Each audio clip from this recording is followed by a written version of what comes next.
Daj nam, Jezus, da ne zapustimo te nikoli, res nikoli več.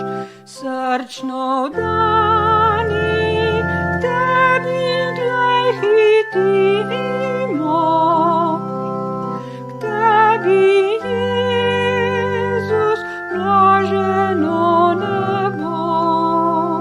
Srčno vdani k tebi zdaj hitimo, k tebi, Jezus, blaženo nebo.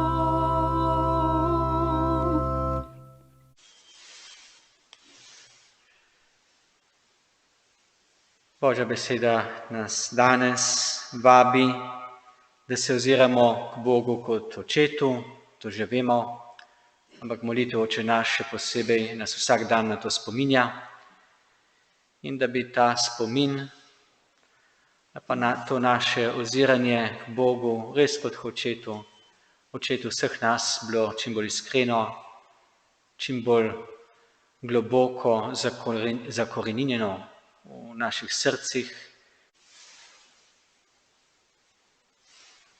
Nebeški Oče, poglej na svojo družino. Ko pokorimo telo z zatajevanjem, naj naše srce močneje zahrepeni po Tebi.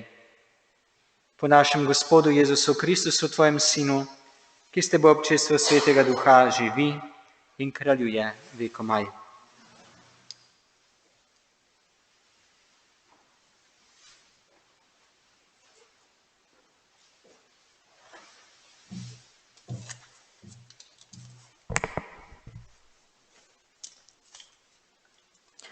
Prvo berilo. Berilo iz knjige preroka Izaija. Božja beseda je učinkovita. To govori Gospod.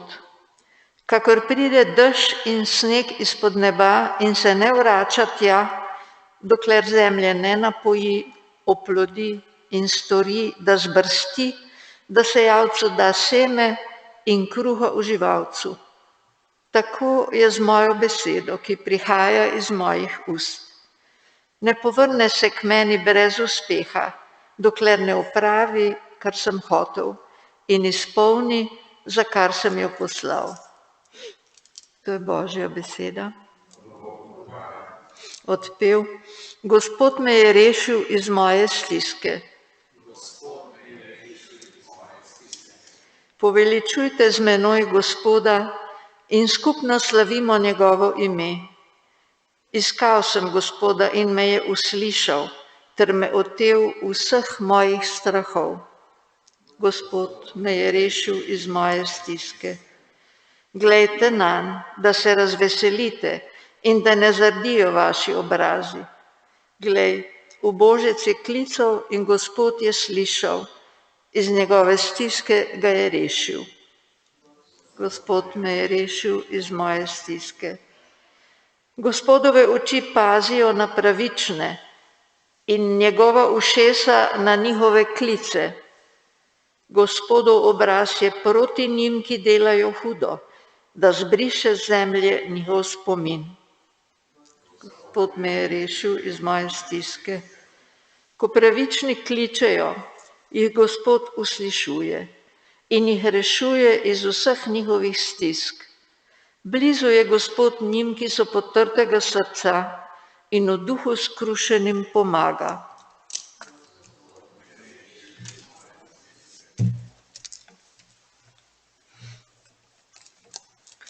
Vrzite od sebe vse svoje grehe, govori Gospod, in naredite si novo srce in novega duha.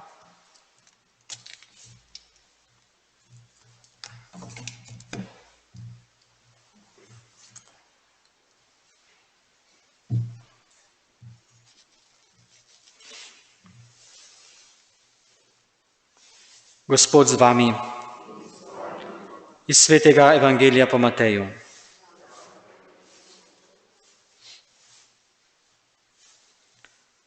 Tisti čas je rekel Jezus svojim učencem, pri molitvi ne blebetajte, kakor pogani.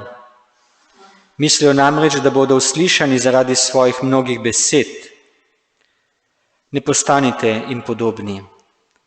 Vaš oče namreč ve, kaj potrebujete, preden ga prosite.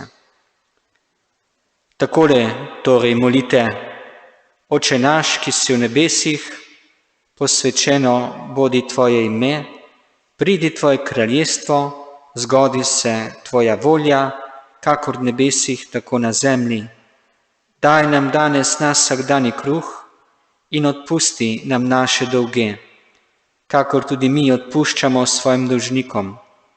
In ne vpelji nas v skušnjavo, temveč reši nas hudega. Če namreč odpustite ljudem njih pregreške, bo tudi vaš nebeški Oče vam odpustil. Če pa ne odpustite ljudem, tudi vaš Oče vam ne bo odpustil vaših grehov. Poslušali smo Kristusov evangelij.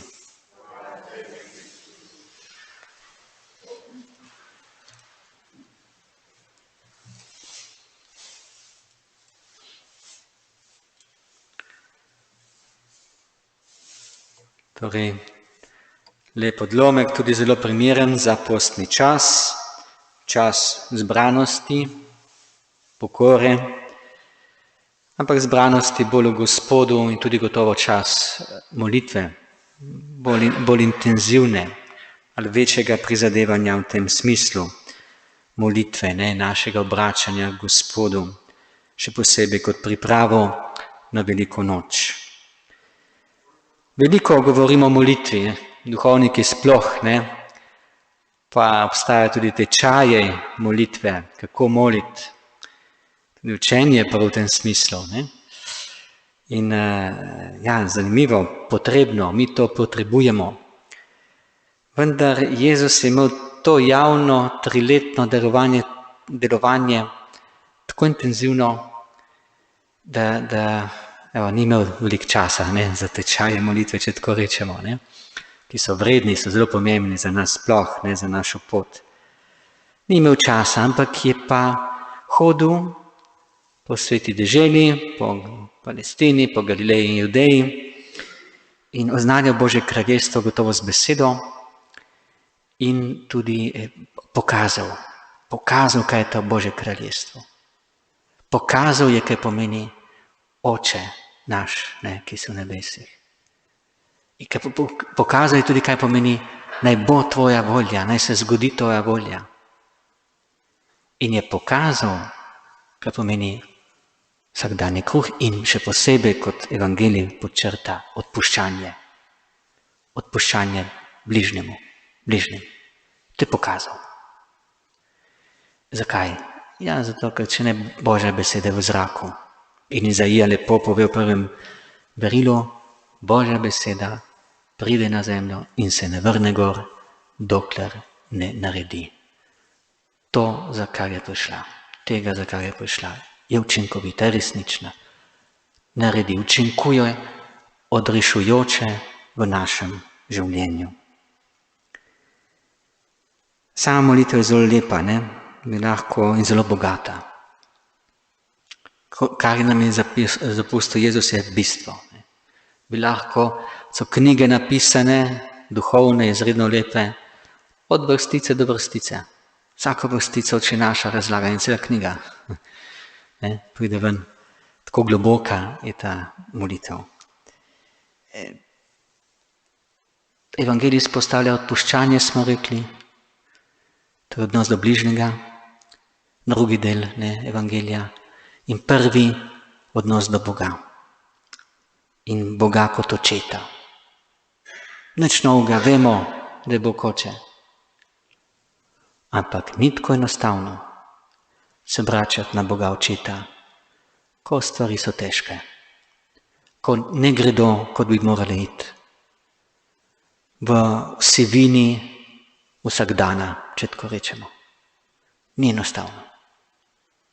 Moramo prav zamisliti, prav se prepričati, ker smo tako zaposleni, skrbi, ki jih imamo in ki so resnične, in s tem sivim vsakdanom, ki se nam včasih tako pokaže. Te dni gotovo ne, ker je lepo sonce, ne? Ampak tako v življenju pride, ne? Pride. Vendar prav ta molitev, ki jo znamo, ki je bogata, ki je globoka, ima tudi preprosta, da jo lahko imamo pri roki. Vsak dan jo uporabljamo, vsako minuto, vsako uro. Prav ta molitev nam pomaga, da se spomnimo, da je Bog naš oče. Da njegova volja je, da človek živi in da ne umre. Ne. Volja odrešenja. To, ko se bojimo te volje, pa ni, je volja odrešenja, življenja. In to odpuščanje bližnjemu, tako težko v vsakdanjem življenju. Pa vendar, če se naslonimo na Boga in na Kristusa, je res dejanje ustajenja. Ustanega človeka. Človeka, ki hodi že za Gospodom, za našim Gospodom Jezusom Kristusom.